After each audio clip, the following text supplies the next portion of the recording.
एक शपथ, हम दिशा नहीं दशा बदलेंगे। एक क्रांति, हम समाज नहीं सोच बदलेंगे। एक जिद, हम अपना हक लेंगे। बताएंगे हम आपको अपना हक, दिलाएंगे हम आपको आपका हक। 5 बजे 5 बड़ी खबरें। नमस्कार, मैं हूं अरुण तोमर। आप देख रहे हैं साधना न्यूज। 5 बजे की 5 बड़ी खबरों में आपका स्वागत है। कथावाचक पंडित प्रदीप मिश्रा के सीहोर स्थित कुबेरेश्वर धाम में सोमवार को 2 और लोगों की मौत हो गई है। इनमें एक महिला और एक पुलिसकर्मी शामिल हैं। आपको बता दें, कुबेरेश्वर धाम में रुद्राक्ष महोत्सव चल रहा है, जिसमें शामिल होने लाखों की संख्या में श्रद्धालु पहुंच रहे हैं। कुबेरेश्वर धाम में 5 दिन में 5 लोगों की मौत हो चुकी है, जिनमें एक पुलिसकर्मी की हार्ट अटैक से मौत हो चुकी है। इतना ही नहीं, कुबेरेश्वर धाम में एक महिला से मारपीट हुई है, उससे चैन छीनने और कुछ लोगों पर मारपीट के आरोप लगाए गए हैं। शिकायत पर पुलिस ने जांच शुरू कर दी है। वहीं कुबेरेश्वर धाम समिति का कहना है कि ऐसी कोई घटना नहीं हुई है। महिला के आरोप झूठे हैं। हाँ, बहुत भीड़ है। इसमें बच्चे चपा जा रहे हैं, बूढ़े गिर जा रहे हैं। बहुत नहीं लगेंगी लाइन में। रुद्राक्ष के लिए मिला आपको रुद्राक्ष? नहीं मिला।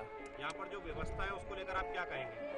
व्यवस्था बहुत ही गलत है, कुछ भी नहीं है व्यवस्था के नाम। पीने के लिए पानी है? पानी भी नहीं है व्यवस्था के लिए। ये 30 रुपए की खरीद के लाए। और जी यहाँ पे सब मार्केटिंग को खेल है, सब मार्केटिंग कर रहे हैं अपने। उधर कुछ ना मिल रहा, यहाँ पे लाइन में लगा रहे हैं, धूप में खड़े कर रहे हैं ना। कोई देखो धक्का मुक्की चल रही है। अब पागल बना रहे हैं, खड़े होकर लाइन लगाओ जब मिलेगा। कुछ भी नहीं मिल रहा है इधर, ना पानी मिल। इस खबर पर ज्यादा चर्चा के लिए हमारे साथ सीनियर रिपोर्टर अमीन बेग जी जुड़ चुके हैं। अमीन जी, आपका बहुत बहुत स्वागत है। देखा जाए, कुबेरेश्वर धाम में 5 दिन में 5 लोगों की मौत हो चुकी है। क्या वहाँ की व्यवस्था है? देखिए, बिल्कुल ये अपने आप में एक बड़ी बात है कि इतने लोग जो लोग कुबेरेश्वर धाम में पहुंच रहे हैं, उनको लेकर जो खबरें आई, और बहुत दुखद बात यह है कि 5 लोगों की मौत वहां पर अब तक हो चुकी है। जिन भी परिस्थितियों में हुई, हालांकि जो प्रबंधन है वहां का वो साफ इनकार कर रहा है कि कोई मौत नहीं हुई, लेकिन जो जो जो चीज़ें वहां से निकल कर आ रही हैं, पंडित प्रदीप मिश्रा के का जो कार्यक्रम चल रहा है उसमें तकरीबन हाल में 2 लोगों की मौत हुई और टोटल 5 लोगों की मौत अब तक हो चुकी है। सवाल यहाँ पर ये खड़े होते हैं कि ये बद इंतजामी क्यों है, क्यों वहाँ पर सभी माकूल इंतजाम नहीं किए जाते हैं। जब भी इस तरह की कथा या बड़े आयोजन होते हैं, तब इस तरह की जो इंतजाम है वहाँ पर क्यों नहीं किए जाते, ये अपने आप में बहुत महत्वपूर्ण बात होती है। हमने कई कार्यक्रमों में देखा है, सिर्फ बात सीहोर के कुबेरेश्वर धाम की बात नहीं है, बल्कि और भी कई ऐसे समागम होते रहे हैं जहाँ पर इस तरह से भगदड़ हो जाती है कभी कभी, और कभी कभी लोग जो हैं वो भूख प्यास से भी उनकी स्थितियाँ खराब हो जाती हैं। तो ऐसी परिस्थितियों में जब इस तरह के आयोजन बड़े होते हैं तो क्यों बड़े इंतजाम नहीं किए जाते हैं? क्योंकि जब आपको ये पता है कि आपको मानने वाले लोगों की संख्या बहुत ज़्यादा है और आपके एक बुलावे पे और जब आप कोई कार्यक्रम करते हैं तो वो उमड़े चले आएंगे, तो ऐसे में माकूल इंतजाम क्यों नहीं होते हैं? जैसा कि हमने अभी हमारे टीवी स्क्रीन पर सुनाया अभी कि कैसे लोग वहाँ पर परेशान हो रहे हैं। तो कम से कम इस तरीके के जब आयोजन हो तो इंतजाम पूरे होना चाहिए, और इस बात का ख्याल प्रशासन को भी रखना चाहिए, क्योंकि प्रशासन को पहले से इनपुट रहता है कि कितने लोग वहाँ पर पहुँच सकते हैं, कितनी गैदरिंग वहाँ पर हो सकती है। तो ये ज़रूर देखा जाना चाहिए कि कितने लोग वहाँ पर पहुँचेंगे और क्या माकूल इंतजाम वहाँ पर किए गए हैं। जी अमीन, देखा जाए, एक महिला ने आरोप लगाए हैं कि उसके साथ मारपीट हुई है। वहीं जो धाम के सदस्य हैं उनका कहना है ऐसा कुछ नहीं। देखिए, प्रबंधन ने तो खासतौर पर जो है इनकार किया है सभी कैजुअलिटी का, और मारपीट का भी इनकार किया है। प्रबंधन का कहना है कि ऐसा कुछ नहीं हुआ, लेकिन लोगों की प्रतिक्रियाएं, जो जिन लोगों के साथ घटना घटी है उनकी प्रतिक्रियाएं निकलकर सामने आई हैं। ये एक तरीके की कह सकते हैं कि अव्यवस्था ही रही होगी, क्योंकि जिस तरीके से रुद्राक्ष महोत्सव वहां पर चल रहा है और लोगों की बड़ी संख्या वहां पर देखने को मिली। रोड जाम हो गया। 3 दिन पहले की तस्वीर हमने देखा कि जो इंदौर हाईवे है वो पूरी तरीके से जाम हो गया, और उसके बाद लोगों की मौत भी हुई। अगर अपडेट की बात कर ली जाए, अपडेट खबर की, तो 2 लोगों की मौत अब तक हुई है। तो इसको लेकर लगातार सवाल खड़े हो रहे हैं कि क्यों जो है इस तरह के आयोजन जो है सड़क के के किनारे होते हैं या फिर ऐसी जगह पे होते हैं जहां पर भीड़ जो है वो तितर बितर हो जाती है और जिसकी वजह से हमने देखा कि बड़ी कैजुअलिटी हो जाती है। तो इसको लेकर मुझे लगता है कि प्रशासन को चाहिए कि वो पहले से पूरे इंतजाम करके रखे। जी अमीन, देखा जाए तो इसमें लापरवाही किसकी मानी जाए, प्रबंधन की या फिर प्रशासन की? क्योंकि देखा जाए 5 लोगों की मौत हो चुकी है, एक पुलिसकर्मी की हार्ट अटैक से मौत हुई है वहां पर, तो क्या एम्बुलेंस की व्यवस्था नहीं है, वहाँ डॉक्टरों की व्यवस्था नहीं की गई है? देखिए यहाँ पर दोनों लोगों की गलती देखी जा रही है क्योंकि अगर कॉल किया गया था कि पंडित प्रदीप मिश्रा जो है यहाँ पर एक बड़ा महोत्सव कर रहे हैं और जगह यहाँ पर जिस जगह पे ये किया जा रहा है उसके आसपास लोगों के आने की क्या व्यवस्था है, जो प्रबंधन है खास तौर पर उसने क्या ये एक्सपेक्ट किया था कि इतने लोग वहाँ पर पहुँच जाएंगे, और क्या जो है प्रशासन को अगर उन्होंने इसकी जानकारी दी थी तो प्रशासन ने क्या उसके माकूल इंतजाम किए नहीं किए, ये तो आने वाले समय में पता चलेगा। लेकिन दोनों ही लोगों की गलती है कि इतना बड़ा आयोजन होता है और व्यवस्थाएं जो हैं वो चरमरा जाती हैं, जिसकी वजह से आप देखिए 5 लोग अपनी जान गंवा बैठते हैं। जी अमित, देखा जाए कि इस तरीके के जो कार्यक्रम होते हैं उसकी जानकारी प्रशासनिक अधिकारियों को दी जाती है, जिससे कि वहाँ की जो व्यवस्था है वो सही सुनिश्चित की जा सके, लेकिन यहाँ देखने में आ रहा है कि व्यवस्था कहीं ना कहीं बदहाली का शिकार हो रही है। देखिए बिल्कुल व्यवस्था जो है वो पूरी तरीके से बदहाल रही। तस्वीरों में भी हमने दिखाया कि जब कभी भी इस तरीके के समागम या महोत्सव होते हैं तो वो बड़े वेल मैनेज तरीके से होते हैं और अव्यवस्थाएं जो है वो उसका ये बात ध्यान में रखी जाती है कि कभी भी अगर भीड़ जो है अव्यवस्थित होती है तो कोई कैजुअलिटी नहीं होनी चाहिए। अमूमन जब कभी बड़े समागम इस तरीके के होते हैं तो उनमें यह ख्याल रखा जाता है। अब ये क्यों वहाँ पर ख्याल नहीं रखा गया, ये अपने आप में जांच का विषय है। जैसा कि मैंने बताया कि प्रबंधन हो या फिर प्रशासन हो, उन दोनों में से किसकी बड़ी गलती है ये आने वाले समय में देखने को मिलेगा। लेकिन आने वाले समय में जब कभी भी इस तरीके के महोत्सव या कार्यक्रम हो तो उसको लेकर प्रशासन को अलर्ट रखना चाहिए कि जो भी लोग वहां पर पहुंच रहे हैं उनके लिए माकूल इंतजाम होना चाहिए, चाहे वो लोगों के परिवहन की बात हो या फिर लोगों के खाने पीने की बात हो जो कार्यक्रम स्थल पे होता है। तो ये तमाम हालात जो हैं वो दुरुस्त होना चाहिए जिससे कि किसी की जनहानि ना हो।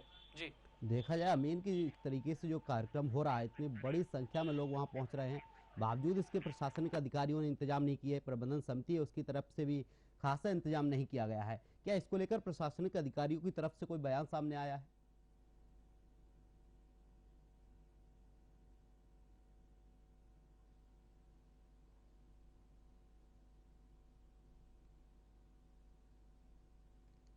साफ तौर पर दिख रहा है कि ना तो शासन ने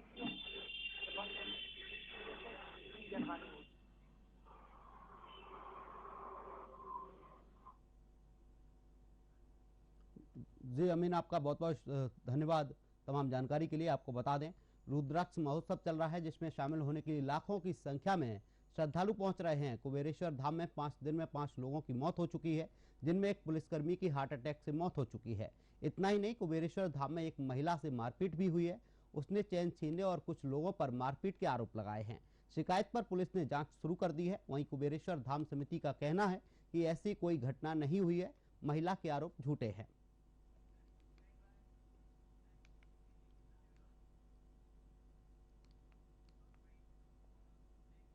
अखिल भारतीय कांग्रेस कमेटी के महासचिव केसी वेणुगोपाल ने मंगलवार को 2 विधायकों समेत छत्तीसगढ़ के कांग्रेस नेताओं के परिसरों पर ईडी के छापे की राजनीतिक प्रतिशोध करार दिया है और कहा कि उनकी पार्टी इस तरह के कदमों से डरने वाली नहीं है।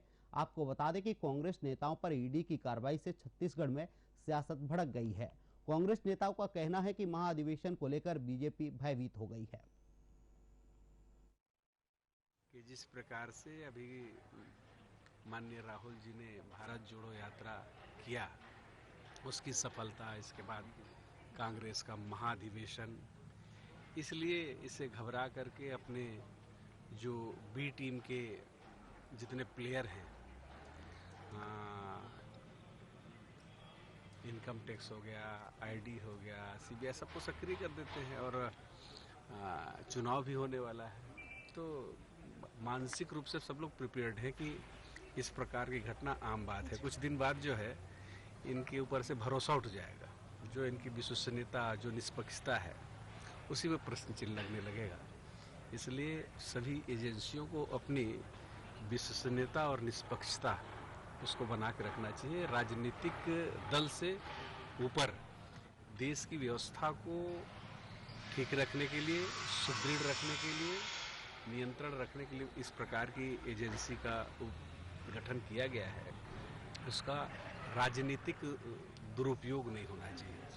और जिस ढंग से प्रजातांत्रिक देश में, इस देश को आज़ाद इसलिए थोड़ा ना कराया गया था कि अपने देश के लोगों को डेमोलाइज करेंगे, बदले की भावना से उनके ऊपर कार्रवाई करेंगे, उनको।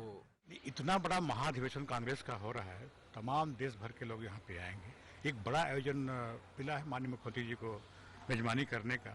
ऐसे समय में जो आईडी छोटी जो हरकत कर रही है, वो अच्छी हरकत कर रही है कि ये प्रभावित हो, लेकिन जितना आपका मुख्यमंत्री जी का कर है वो कम करने का कोशिश कर रहे हैं, क्योंकि मुद्दे पर तो लड़ नहीं पा रहे हैं, उनको मुद्दे पर लड़ नहीं पा रहे हैं। केवल इस प्रकार की जो हरकतें करके ये बीजेपी इस प्रकार की हरकत करवा के मुख्यमंत्री का कद को छोटा करना चाहती है, लेकिन ऐसा होगा नहीं। जो आपका छापा पड़ा है।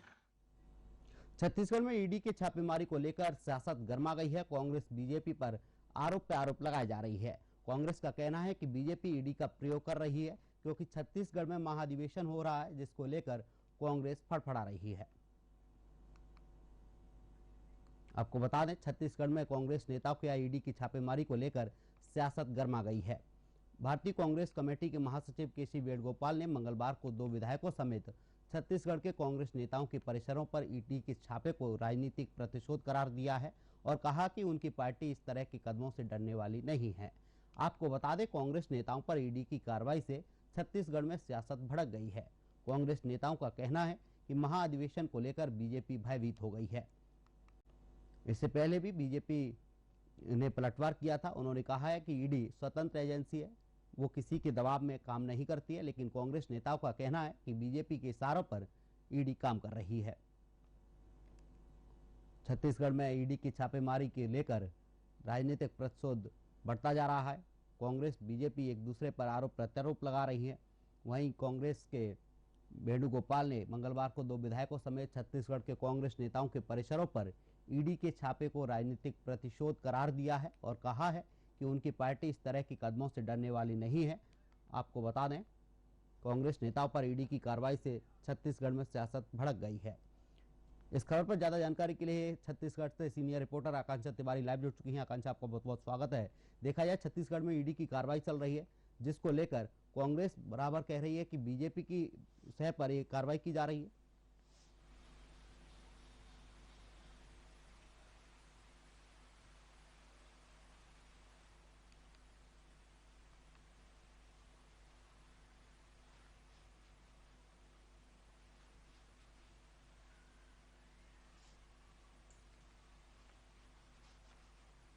बिल्कुल, देखिए, ईडी की कार्रवाई इस वक्त छत्तीसगढ़ में कांग्रेस नेताओं पर हुई है और ऐसे में जाहिर सी बात है अरुण, इस मसले पर सियासत काफी तेज हो चुकी है। छत्तीसगढ़ में इन दिनों अधिवेशन का आयोजन होना है कांग्रेस के, और इस अधिवेशन के पूर्व तमाम जो पदाधिकारी है जिन्हें महत्वपूर्ण जिम्मेदारियां दी गई थी, चाहे वो कोषाध्यक्ष हो, इसके अलावा जो विधायक गण हो, तो ऐसे तमाम लोगों के घर पहुंच करके ईडी ने दबिश दी है। जाहिर सी बात है, अब इस पूरे मसले को लेकर के सियासत प्रदेश में तेज हो चुकी है। कांग्रेस का सीधे तौर पर आरोप है कि जो ईडी है वो केंद्र सरकार और भाजपा के दबाव में कार्य कर रही है। एक गंभीर आरोप यहाँ पे कांग्रेस ने लगाया है। मुख्यमंत्री भूपेश बघेल समेत तमाम जो कैबिनेट के सदस्यगण हैं, कांग्रेस के नेतागण हैं, वे लगातार भाजपा पर तंज कसने की कोशिश यहाँ पे करते हुए नजर आ रहे हैं। हालांकि भाजपा अपने बचाव में जरूर ये कहती नजर आ रही है कि जो साक्ष्य मिलते हैं उन साक्ष्यों के आधार पर ही ईडी कार्रवाई करती है। बहरहाल ये जो राजनीति है, अब ये टारगेटेड राजनीति की ओर बढ़ती हुई नजर आ रही है, क्योंकि लगातार जो ये बयानबाजियां हैं, इन बयानों में इस वक्त एक बड़ा बयान जो कि कैबिनेट मंत्रियों की ओर से भी छत्तीसगढ़ में आया है। तमाम जो कैबिनेट के मंत्री हैं उनका ये कहना रहा है अरुण कि छत्तीसगढ़ में जो ईडी की कार्रवाई कांग्रेस नेताओं के घर चुन चुन के की जा रही है, और यहाँ तक से ये भी आरोप उनके द्वारा लगाया गया है कि जो कांग्रेस के नेता हैं उन्हें धमकाकर, डराकर उनसे बयान लेने की कोशिश ये कर रहे हैं, तो जाहिर सी बात है यहाँ पे उन्होंने टारगेट कार्रवाई का आरोप भी लगाया है। सीधे तौर पर उनका कहना भी रहा तमाम जो कांग्रेस के दिग्गज नेता हैं कि छत्तीसगढ़ में इस वक्त ईडी जो है वे टारगेटेड कार्रवाई कर रही है। बहरहाल ये जो पूरा मसला है, ये जो पूरी राजनीति जो कि अब धधक रही है आग की तरह छत्तीसगढ़ में, ये और कितनी आगे बढ़ती है इसका हमें इंतजार करना होगा। जी देखा जाए आकांक्षा बीजेपी की तरफ से भी पलटवार किया गया है। उन्होंने कहा है कि कांग्रेस लूट खसोट कर रही है, इसीलिए ईडी छापेमारी कर रही है।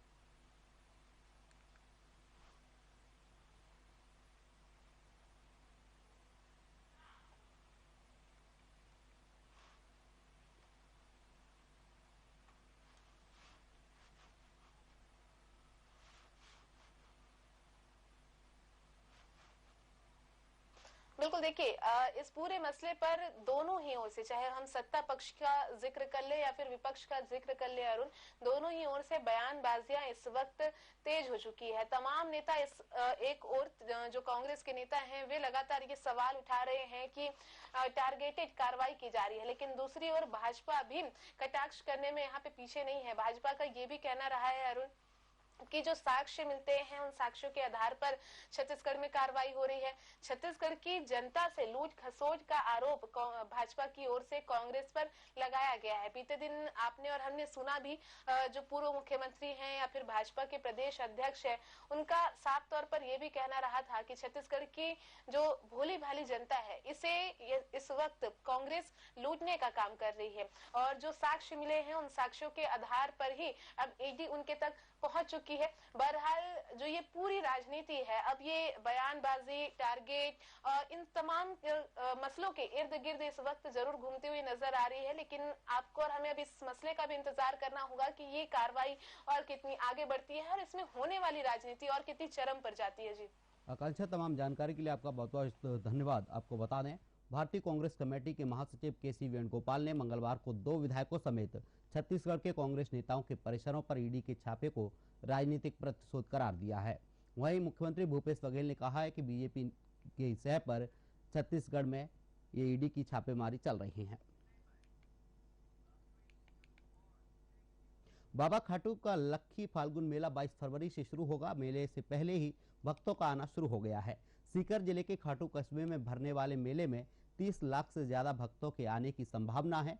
फाल्गुन मेले में बाबा के श्रृंगार से लेकर उनके भक्तों का भी खास ख्याल रखा जाता है। प्रशासन से लेकर मंदिर कमेटी महीने भर पहले से तैयारियों में लग जाती है। वैसे तो बाबा श्याम का लक्खी मेला हर बार ही खास होता है, लेकिन इस बार मेले में 5 बड़े बदलाव श्याम भक्तों को देखने को मिलेंगे। आपको बता दें कि खाटू श्याम मेले में इस बार 5 बड़े बदलाव किए जाएंगे। चलिए इस खबर पर ज्यादा जानकारी के लिए हमारे साथ राजस्थान स्टेट हेड पूजा जोशी जी लाइव जुड़ चुकी हैं। पूजा जी, आपका बहुत बहुत स्वागत है।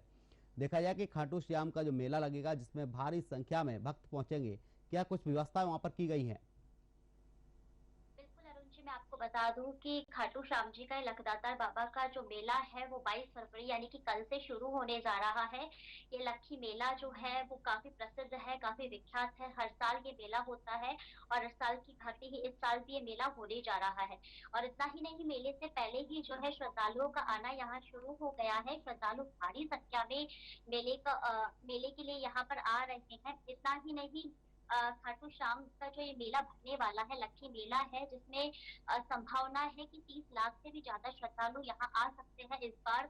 और इतना ही नहीं, राजस्थान, कलकत्ता, मध्य प्रदेश, उत्तर प्रदेश और कई जो देश है उनसे यहाँ पर श्रद्धालु आएंगे। और देश ही नहीं, विदेशों से भी यहाँ पर श्रद्धालु आते हैं और इस बार भी आने की संभावनाएं हैं। 30 लाख से ज्यादा लोगों के भक्तों के आने की यहाँ संभावना जताई जा रही है। इतना ही नहीं, अगर हम बाबा के श्रृंगार की बात करें तो हर साल की भांति बाबा का इस बार भी श्रृंगार बहुत अच्छे से होने वाला है।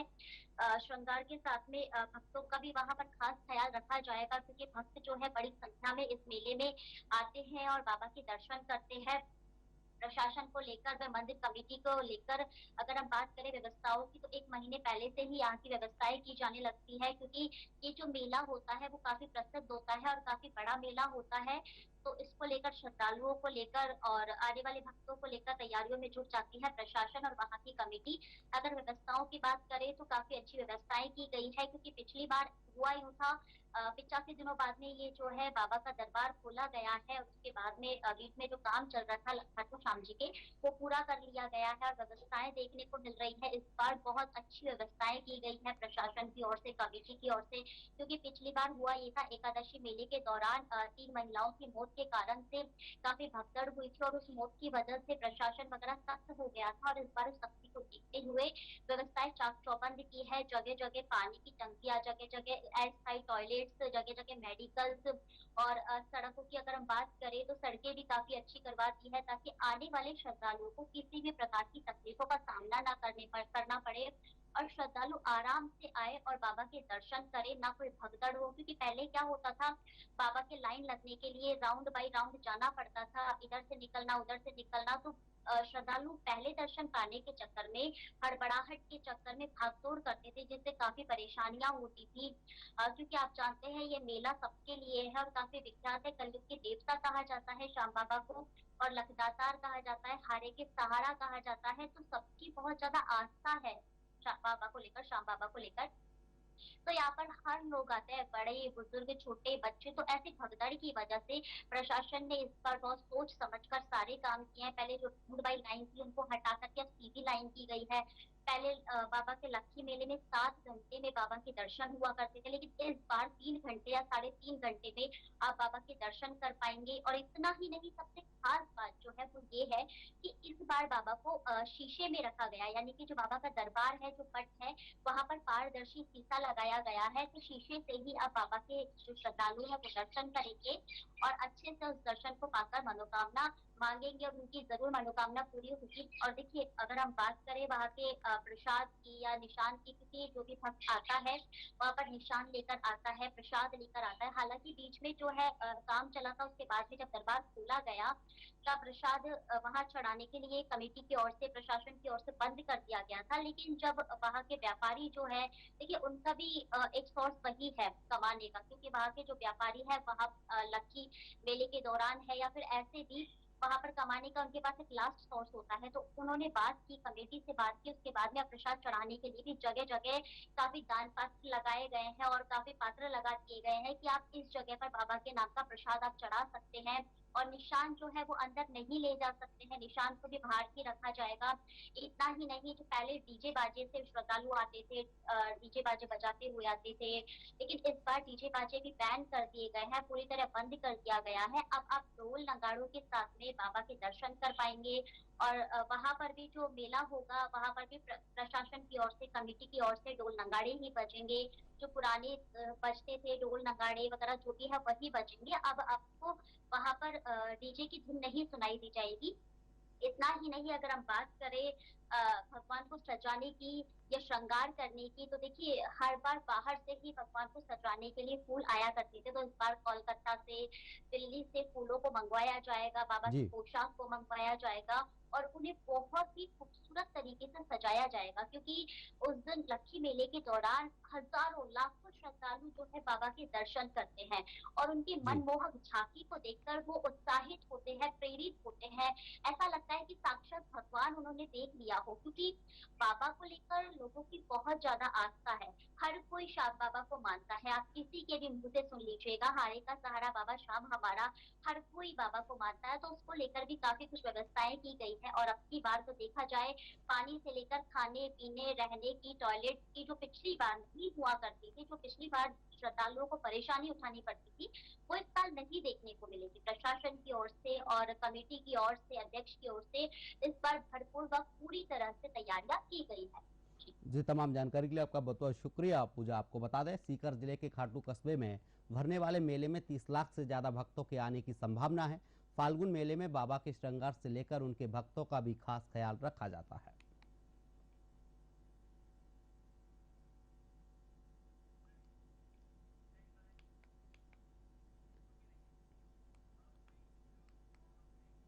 यूपी की विधानसभा का बजट सत्र 2023 शुरू होने से पहले ही सपा का प्रदर्शन शुरू हो गया है। सपा नेता शिवपाल यादव के नेतृत्व में सपा विधायकों ने हाथों में तख्ती लेकर विधानसभा के बाहर प्रदर्शन किया। हालांकि सरकार ने विपक्ष को शालीनता का परिचय देने की हिदायत दी है। इसके साथ ही राज्यपाल के अभिभाषण के बीच सपा विधायकों ने हंगामा किया, जिसके बाद सदन कल तक के लिए स्थगित कर दिया गया है। सीएम ने कहा कि उत्तर प्रदेश की 25 करोड़ जनता के लिए 22 फरवरी को सदन में बजट प्रस्तुत होगा। बजट पर दोनों सदनों में चर्चा होने के बाद इसे पारित किया जाएगा। आपको बता दें कि सपा विधायक साइकिल से विधानसभा पहुंचे और बढ़ती महंगाई को लेकर विरोध जताया है। इसके साथ ही अखिलेश यादव ने कहा कि करोड़ों रुपए ग्लोबल इन्वेस्टर समिट पर खर्च किए गए और यह पैसा पूरी तरीके से बर्बाद हुआ है। टेंट सिटी बनाई गई, लेकिन इससे कोई फायदा नहीं होगा। करोड़ों रुपए बह गया है। और साइकिल से चल के भ्रष्ट संविधान विरोधी, किसान विरोधी, छात्र विरोधी सरकार को सबक सिखाने का काम किया जाएगा। आज जो जीरो टॉलरेंस की बात कर रही होगी सरकार, नहीं भारत वाली नीचे करिए, भारत एक्सप्रेस उत्तर प्रदेश में किसी भी नहीं है। पकड़ा दो उन्हीं को हाथ में। कस्टडी में उत्तर प्रदेश अपराध हुआ है, हत्या हुई है पुलिस कस्टडी में, उत्तर प्रदेश नंबर 1 पे है। ये इस बात का प्रमाण है योगी सरकार न्याय लाने के मामले में सबसे ऊपर उत्तर प्रदेश है देश के अंदर। और साइकिल से चल के भ्रष्ट संविधान विरोधी, किसान विरोधी, छात्र विरोधी सरकार को सबक सिखाने का काम किया जाएगा। आज जो जीरो टॉलरेंस की बात कर रही होगी सरकार, नहीं भारत वाली नीचे करिए, भारत एक्सप्रेस उत्तर प्रदेश में है किसी भी नहीं है। पकड़ा दो उन्हीं को हाथ में। कस्टडी में उत्तर प्रदेश अपराध हुआ है। चलिए आपको सीधे यूपी ले चलते हैं, जहां से रिपोर्टर आकर्ष शुक्ला लाइव जुड़ चुके हैं। आकर्ष, आपका बहुत बहुत स्वागत है। देखा जाए उत्तर प्रदेश की 25 करोड़ जनता के लिए 22 फरवरी को सदन में बजट सत्र पेश होगा, लेकिन उससे पहले ही हंगामा देखने को मिल रहा है। जी बिल्कुल, देखिए उत्तर प्रदेश में बजट का सत्र शुरू हो चुका है। दूसरा दिन था आज, लेकिन दूसरा दिन भी हंगामे के साथ रहा। समाजवादी पार्टी लगातार हंगामा कर रही है और लगातार सरकार को घेरने का प्रयास कर रही है। बात करी जाए अगर इन्वेस्टर समिट की, तो अखिलेश यादव नेता विपक्ष है, उन्होंने साफ तौर पर यही कहा है कि इन्वेस्टर समिट एक ढोल है, वहां पर टेंट सिटी बनाई गई है। उसको भी लेकर के उन्होंने सवाल उठाया कि टेंट लगाए गए और फालतू फिजूल वेस्ट किया गया है। शिक्षा को लेकर के अखिलेश यादव ने सवाल उठाया, साथ ही साथ अन्य कई मुद्दों पर सवाल उठाए, साथ ही साथ बेरोजगारी पर भी सवाल उठाए। बात करी जाए अगर बजट सत्र की, तो कल वित्त मंत्री जो है वो बजट पेश करेंगे और साथ ही साथ सुरेश खन्ना जिस तरीके से कल 12 बजे बजट टेबल करेंगे। 7 लाख करोड़ का बजट बताया जा रहा है। 7 लाख करोड़ का बजट कल वित्त मंत्री सुरेश खन्ना इन टेबल करेंगे। साथ ही साथ इसको चुनावी बजट भी कहा जा सकता है, क्योंकि आगामी 2024 के चुनाव को देखते हुए भारतीय जनता पार्टी कोई भी अपना प्रयास छोड़ना नहीं चाह रही है, क्योंकि जिस तरीके से उत्तर प्रदेश की बात करी जाए, उत्तर प्रदेश में सबसे ज्यादा सीटें हैं और आगामी 2024 के चुनाव को देखते हुए कल एक बड़ा बजट सत्र है। 7 लाख करोड़ की स्कीम जाएगी, जिसमें युवाओं को लेकर के, गन्ना किसानों को लेकर के, चाहे कुंभ को लेकर के कई बड़े निवेशकों की बात भी करी जाएगी। साथ ही साथ जिस तरीके से लगातार हंगामे के साथ जो सदन है उसकी कार्यवाही स्थगित करी गई थी, तो आज भी सदन की कार्यवाही स्थगित कर दी गई और कल 11 बजे सदन शुरू होगा। जी अरुण। आकर्ष, देखा जाए जो बजट पेश होगा, प्रदेश की 25 करोड़ जनता के लिए बजट पेश किया जा रहा है, लेकिन विपक्ष को ये बजट रास आ रहा है या नहीं आ पा रहा है? अब बिल्कुल देखिए, बजट की बात करी जाए तो विपक्ष लगातार सवाल उठाता रहा है, लेकिन इस बार भारतीय जनता पार्टी का साफ तौर पर कहना है कि यह इतिहास का सबसे बड़ा बजट होगा। 7 लाख करोड़ का बजट इस बार उत्तर प्रदेश की योगी सरकार कल वित्त मंत्री जो है वो पेश करेंगे। इस तरीके से अगर देखा जाए तो अखिलेश यादव लगातार, चाहे वो इन्वेस्टर समिट हो या फिर जिस तरीके से जो पुलिस कस्टडी में लोगों की मौत है उस पर सवाल उठा रहे हैं। अभी जिस तरीके से कानपुर में 2 महिलाओं की मौत हुई थी, बुलडोजर चलने की वजह से उनके झोपड़ी में आग लगी थी, उसको लेकर के भी अखिलेश यादव लगातार सवाल उठा रहे हैं और लगातार सरकार को घेरने का प्रयास करे। तो ऐसे में साफ है कि जिस तरीके से कल बजट पेश होगा तो साफ तौर पर नेता प्रतिपक्ष अखिलेश यादव फिर से सरकार को घेरने का प्रयास करेंगे। आकर देखा जाए बजट को लेकर विपक्ष की तरफ से कोई बयान आया है कल जो बजट पेश किया जाएगा उस पर? विपक्ष लगातार जिस तरीके से अगर बात करी जाए तो अभी बजट को लेकर के कोई खास बयान नहीं दिया गया है, लेकिन जिस तरीके से कल जो विधानसभा के सत्र बजट सत्र का पहला दिन था उसमें पत्रकारों के साथ जिस तरीके से धक्का मुक्की हुई थी और उसके बाद आज जिस तरीके से जो बजट जो सत्र की शुरुआत हुई थी, दिवंगत लोगों को मुख्यमंत्री योगी आदित्यनाथ और साथ ही साथ नेता प्रतिपक्ष अखिलेश यादव ने श्रद्धांजलि दी थी और उसके बाद सत्र शुरू हुआ था। लेकिन हंगामे के साथ जो सत्र की कार्रवाई है उसको स्थगित कर दिया गया और कल 11 बजे के लिए स्थगित कर दी गई है। जी आकाश, तमाम जानकारी के लिए आपका बहुत बहुत शुक्रिया। आपको बता दें कि सपा विधायक साइकिल से विधानसभा पहुंचे और बढ़ती महंगाई को लेकर विरोध जताया है। इसके साथ ही अखिलेश यादव ने कहा कि करोड़ों रुपए ग्लोबल इन्वेस्टर समिट पर खर्च किए गए हैं और यह पैसा पूरी तरीके से बर्बाद हुआ है। टेंट सिटी बनाई गई लेकिन इससे कोई फायदा नहीं हुआ है।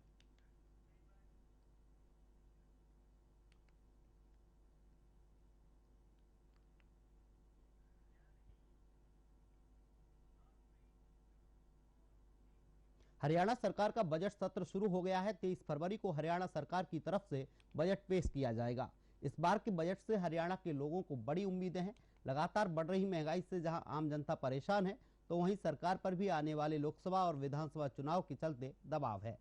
वहीं आम जनता भी सरकार से इस बजट को लेकर काफी उम्मीदें लगाए हुए है। शिक्षक और छात्र सरकार से अच्छी शिक्षा और रोजगार के अवसर पैदा करने की बात कह रहे हैं। साथ ही लगातार बढ़ती महंगाई पर भी अंकुश लगाने की अपील सरकार से कर रहे हैं। वहीं स्थानीय दुकानदार भी सरकार से अपील कर रहे हैं कि सरकार ऐसा बजट पेश करे जिससे आम जनता को फायदा मिले। जो सरकार कल बजट पेश करने जा रही है, एक आम आदमी की रोजी रोटी के अलावा कुछ ज़रूरतें होती हैं, जैसे आटा, चावल, गेहूं, दालें और गैस और पेट्रोल। तो सरकार से ये उम्मीद करूंगा कि सरकार जो आटा पहले 25 रुपये था वो आज की डेट में 37.5 और 40 रुपये बिक रहा है, जो एक आम आदमी की पहुंच से बहुत दूर है। और पेट्रोल की वजह से आज सिलेंडर के रेट इतने ज़्यादा हैं कि एक आम आदमी की जेब खाली हो चुकी है। अभी जो हरियाणा सरकार बजट लेकर आ रही है, मैं चाहती हूँ कि जो अभी जो बजट सत्र चल रहा है, सरकार महंगाई के ऊपर ध्यान दे। ये जो बजट है वो महंगाई को नियंत्रित करने वाला हो, ताकि जो आम जनता है उसकी जो कमोडिटीज़ हैं, गुड्स हैं, उसकी रीच में हो, वो आसानी से जो आम जनता है उसको ले सके। और ख़ासकर जो बजट है वो शिक्षा के क्षेत्र में अच्छा हो, शिक्षा जो स्टूडेंट्स ले रहे हैं उनके लिए रोज़गार लाने वाला हो। जैसे ग्रोथ ओरिएंटेड बजट की बात हो रही है, 23 तारीख को हमारा जो है बजट आने वाला है और आज से वो सेशन स्टार्ट हो रहा है। तो हमें हरियाणा से यही उम्मीद है कि ये ग्रोथ ओरिएंटेड बजट होगा और इसमें डिजिटल हरियाणा के ऊपर और ज़्यादा जोर दिया जाएगा, पब्लिक सेंट्रिक होगा, क्योंकि जो बात हो रही है चीफ मिनिस्टर। चलिए आपको सीधे हरियाणा लिए चलते हैं, जहाँ से state head Rajkumar Saini ji live जुड़ चुके हैं। राजकुमार जी, आपका बहुत बहुत स्वागत है। देखा जाए 23 फरवरी को हरियाणा सरकार अपनी तरफ से बजट पेश कर रही है। इस बजट में आम जनता के लिए क्या कुछ खास देखने को मिल सकता है? जी अरुण, मैं बताना चाहूंगा कि जैसे कि आज हरियाणा सरकार का जो बजट सत्र है वो शुरू हो चुका है और 23 तारीख जो है उस पर पूरे हरियाणा के जो लोग हैं वो 23 तारीख के बजट का इंतजार कर रहे हैं, क्योंकि उस समय उनकी बहुत सी उम्मीदें बंधी हुई हैं कि शायद हो सकता है कि जो ये हरियाणा सरकार जो बजट सत्र पेश करे, शायद ये हरियाणा के जो लोग हैं, जनता है, उनके हित में जाएगा। जी मैं ये भी बताना चाहूंगा, जो हरियाणा सरकार का जो बजट सत्र है उसको लेकर अभी जैसे कि अब लोकसभा और विधानसभा का चुनाव भी नजदीक है, उसको लेकर उनके ऊपर दबाव भी इसी चीज का है। लेकिन हरियाणा सरकार ने कहीं ना कहीं देखते हुए इसी चुनाव और लोकसभा और विधानसभा चुनाव के चलते एक बहुत बड़ा निर्णय लेने का फैसला किया है, क्योंकि जल्द ही चुनाव भी नजदीक आने वाले हैं। 2024 में चुनाव भी नजदीक है, उसको देखते हुए इन्होंने एक घोषणा जारी करने के लिए कहा है, ताकि जो शिक्षक और जो छात्र हैं उनके लिए रोजगार देने की बात कही है। अरुण, मैं ये भी कहना चाहूंगा कि जिस तरीके से हरियाणा के लोग आज लगातार इस बजट सत्र की देख रहे हैं कि 2023 में जो बजट सत्र है, आज 3 दिन बाद 23 तारीख को बजट आएगा, क्योंकि उनकी सिर्फ एक ही मांग है। जिस तरीके से महंगाई भारत में लगातार बढ़ती जा रही है। हरियाणा में जिस तरीके से पेट्रोल की कीमत है, राशन है, खाना है, पीना है, हर चीजें जिस तरीके से महंगाई होती जा रही है, उसको देखते हुए हो सकता है कि शायद जो 23 तारीख को बजट जो आए उसमें जनता को फायदा हो। जी अरुण, देखा जाए बजट सत्र जो आ रहा है इसको लेकर जनता ने कई उम्मीदें जताई है, लेकिन महंगाई क्या इस बजट सत्र में महंगाई को लेकर कुछ खास आ सकता है? बिल्कुल अरुण, महंगाई जिस तरीके से जिस तरीके से विधानसभा में जिस तरीके से बातें चल रही हैं, वहां पर पूरा विपक्ष का लगातार हंगामा भी चल रहा है। सीएम मनोहर लाल खट्टर को बिल्कुल निशाना बनाया जा रहा है विपक्ष के माध्यम से, ताकि जो आने वाला चुनाव है उसमें भी उनको कहीं ना कहीं देखा जाए। तो जिस तरीके से महंगाई बढ़ती जा रही है, महंगाई को देखते हुए जनता की भी अपील है कि महंगाई कम करी जाए, और वहीं पर विपक्ष पार्टी है वो भी इन चीजों का मुद्दा उठा रही है। जैसे कि अभी यमुनानगर के बिशन लाल सैनी ने एक मुद्दा उठाया, विपक्ष में विधानसभा सत्र में एक मुद्दा उठाया, जहां पर जिस तरीके की सड़कें हैं, लगातार सड़कें टूटी हुई हैं, खराब हैं, बहुत हालात वहां बद से बदतर है, वहां पर बिल्कुल विकास नहीं हो रहा है। तो कहीं ना कहीं देखा जाए अरुण, जिस तरह विपक्ष पार्टी जो है पूरा हरियाणा सरकार को बिल्कुल निशाना बना रही है। जी अरुण, तमाम जानकारी के लिए आपका बहुत बहुत शुक्रिया राजकुमार जी। आपको बता दें हरियाणा में 23 फरवरी को बजट पेश किया जाएगा। हालांकि इसको लेकर विपक्ष ने भी निशाना साधा हो, वहीं आम जनता ने इस बजट को लेकर खासी उम्मीदें जताई हैं।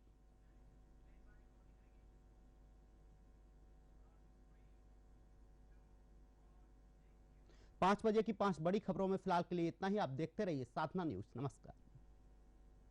दशा बदलेंगे, एक क्रांति हम समाज नहीं सोच बदलेंगे, एक जिद हम अपना हक लेंगे, बताएंगे हम आपको अपना हक, दिलाएंगे हम आपको आपका हक। 5 बजे 5 बड़ी खबरें।